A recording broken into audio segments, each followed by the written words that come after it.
A clean AC system is a key factor when guaranteeing the durability of your AC repair jobs. Some components can be successfully cleaned of contamination, and other components must be replaced. The end result must be a system free of any contamination that could destroy the replacement compressor, restrict the flow of refrigerant, or inhibit the heat transfer process. After inspection, it was determined this truck suffered a catastrophic compressor failure.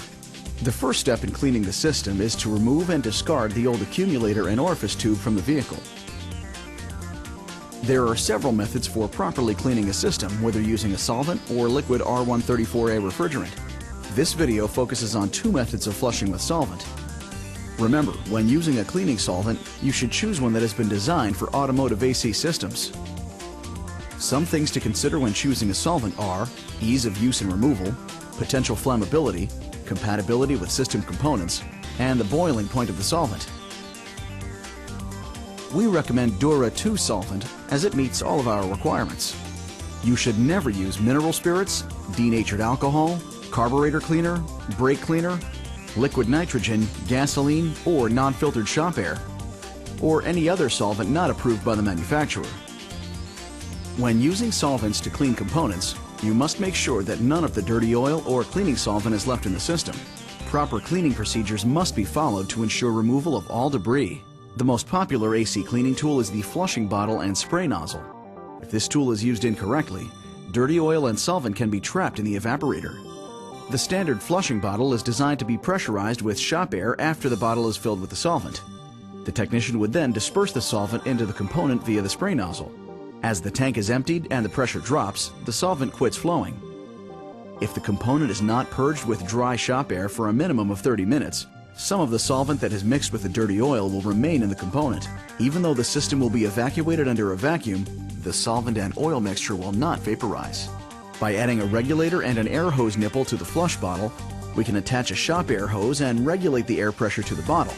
Instead of using the spray nozzle, we'll use one of our component adapters and attach the solvent hose to the adapter.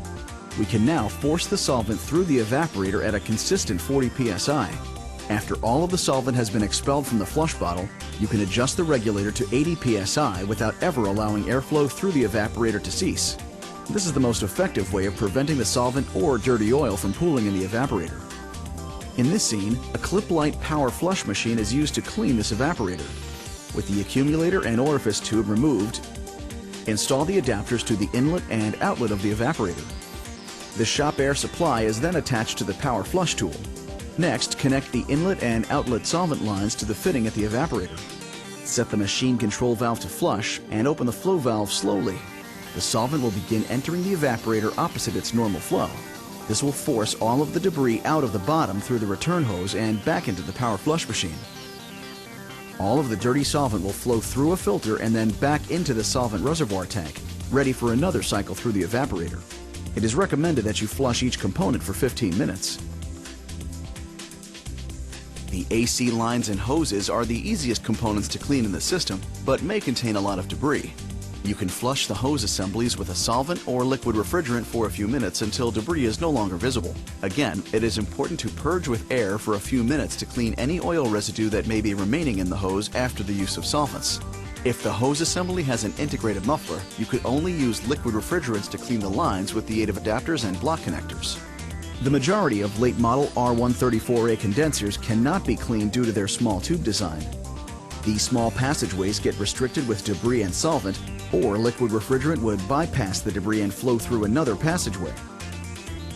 There are also dams that force the refrigerant to flow back and forth multiple times before it leaves the outlet of the condenser.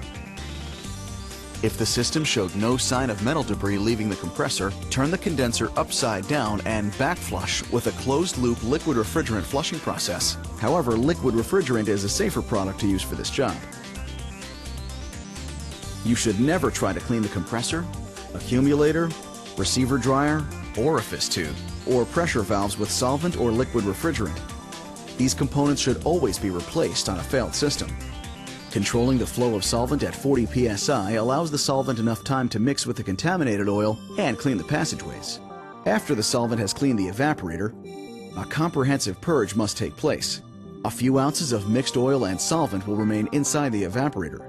If it is not removed, it'll destroy the replacement compressor. The only way to get it out is to purge with dry shop air at 80 psi for 30 minutes. Not 15 or 20 minutes, but 30 minutes.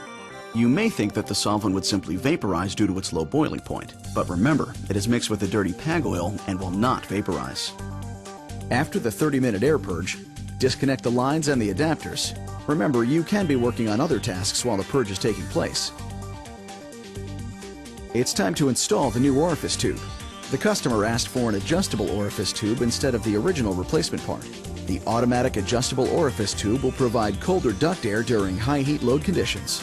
After transferring the original pressure switch and clamp assembly, pour 1/2 of the required refrigerant oil into the new accumulator.